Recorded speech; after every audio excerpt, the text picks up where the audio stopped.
Habari Gani, my brothers and my sisters in Africa and throughout the diaspora.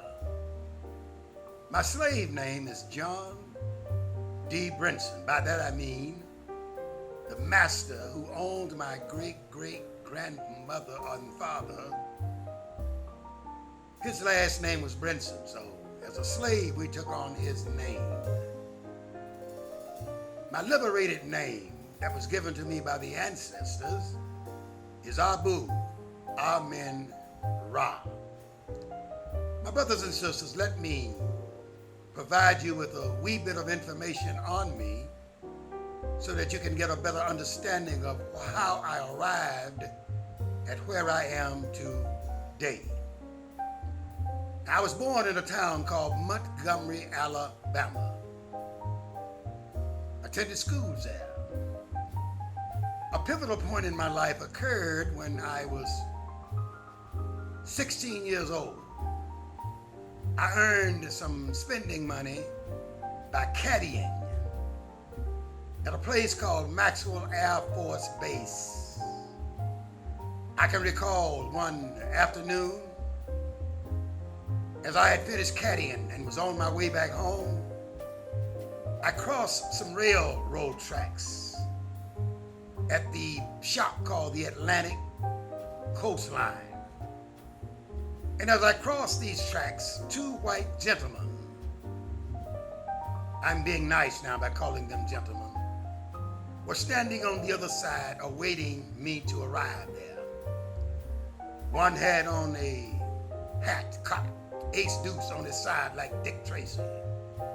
The other one had coveralls on and he wore an engineer's cap, so I will assume he drove the trains. And as I made my way across the tracks, they awaited me and said, "Come here, boy." That's the way we were addressed in those days. So I approached them hesitantly and they asked me, "What you doing crossing these railroad tracks, boy?" So I answered as politely as I can in my Negro voice. "Oh, I'm crossing, sir, trying to get back home early before dark." Then one of them said, "We don't mind you crossing the tracks, this is the engineer, but we are concerned about your safety. A train might hit you." So I looked at them hesitantly, because I knew the game. And then the engineer said, "Turn around and ask Mr. I've forgotten his name now. Don't we care about your safety?" And so when he said this, they maneuvered me between them. One was on my left now and one was on my right. He said, "Turn around and ask him." So as I turned in an attempt to ask him, I could sense or feel the policeman, the detective, the undercover detective, pulling his blackjack out of his pocket. And I turned around swiftly as he was swinging the blackjack, and I threw my arms up and it broke his wrist. Not actually broke it, but caused it to bend and the blackjack to fall from his hands. Now what did I want to do that for? He pulled out his pistol then, hit me upside the head, and blood started to flow, and he said, "Run, nigga, run." So I began to run from them. A shot was fired at me. Now, I don't know whether they were trying to hit me or not, but they shot at me. I kept running and ran through some bushes and found a muddy hole, put some mud on the gushing blood that was flowing from my head, and temporarily closed the wound. After I recovered somewhat, I proceeded home, but one thing I refused to do, I didn't want my father to know, because he was very protective, and I know he would have gone down with his shotgun looking for the man, and they would have wasted him. So I kept it from my father. And then I told my mother, "I'm joining the Air Force." She said, "You're too young, you gotta be 17. And when you turn 17, your mother has to sign for you, and I'm not gonna sign for you to go into no white man's army." So I told her, if you don't sign, I'm going to get somebody to pretend they're you and sign for you. So she said, well, I'll think about it. But my intent in going into the Air Force was to go there long enough to get basic training, get a gun, and come back and kill that cracker who had hit me upside the head. I had sworn I was going to get this white man. So after I got into the Air Force for a while, in about a year's time, going through Lowry Air Force Base at Denver, Colorado, and Lackland Air Force Base in San Antonio, Texas, I returned back home with a gun. I was determined to kill this cracker who had insulted me and taken away my dignity for no reason whatsoever.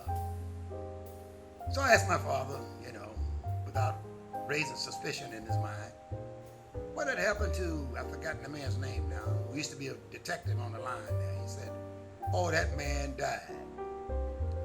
I felt betrayed by the universe for not allowing me to get vengeance and extracting my vengeance on this man.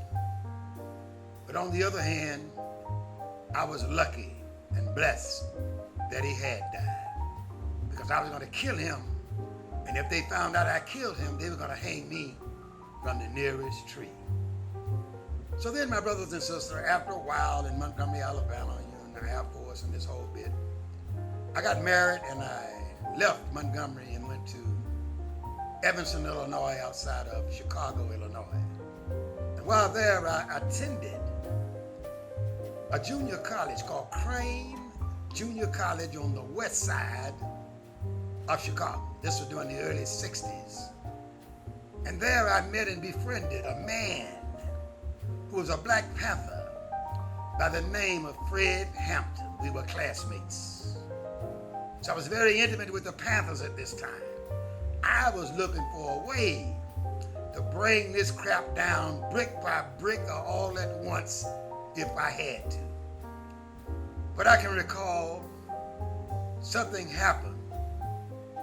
We got a call early in the morning saying the headquarters on the west side there had been raided by Hanrahan and his police departments. And they had killed Fred Hampton while he was asleep. So we all went out to the apartment there and looked at the ghastly, grisly scene of the dirty work of this white racist. And I was more determined than ever to bring this system down. So after my venture with the Panthers there, I joined they were called Black Muslims at that time, the Nation of Islam under Elijah Muhammad. Mr. Elijah Muhammad himself sent me a letter of acceptance into the Muslim program. There's a copy of it right there. There's his signature there on the bottom.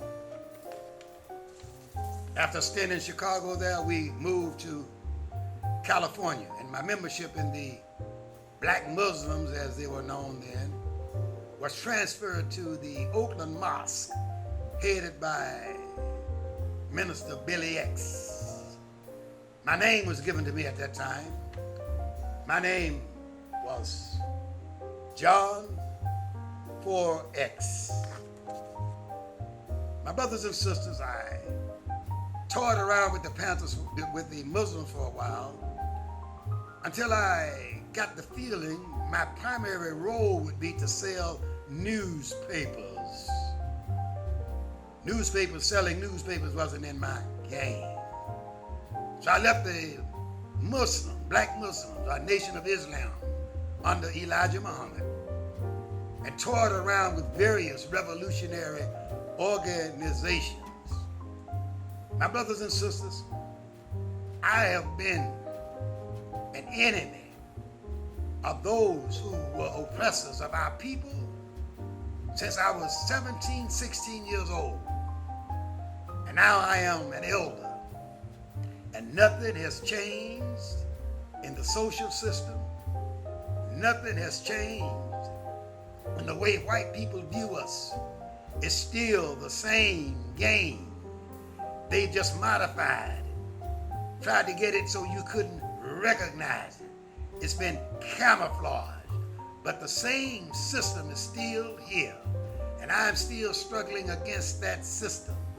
So my brothers and sisters, I just want to try to encourage you. Don't let them hold you back. Do anything you want to do, but by all means, always stand up for yourself and your people. Do not allow anybody from the outside of your people denigrate your people or denigrate you, but you stand up against them. Be like Muhammad Ali was. When they threw him a curveball, he flipped the script and threw it back on and devastated them.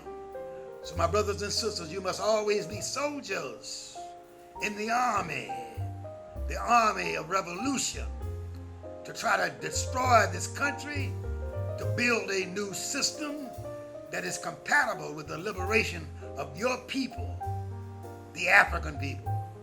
I want you to remember there's only one African people. We're just located in different places. We are all Africans. There's no such thing as an African American.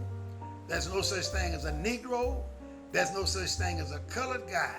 There's no such thing as a soul brother. We are all African people.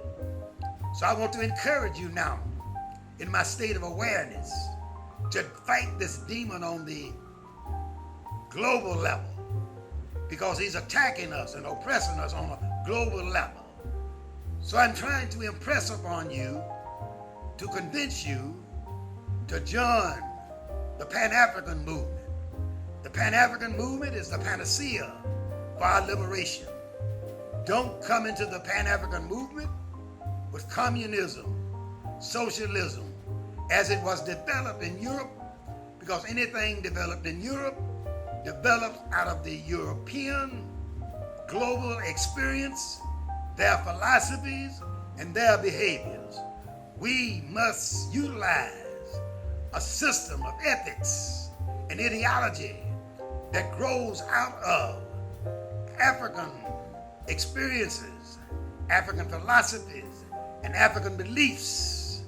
My brothers and sisters, let me wake you aware of this one point here.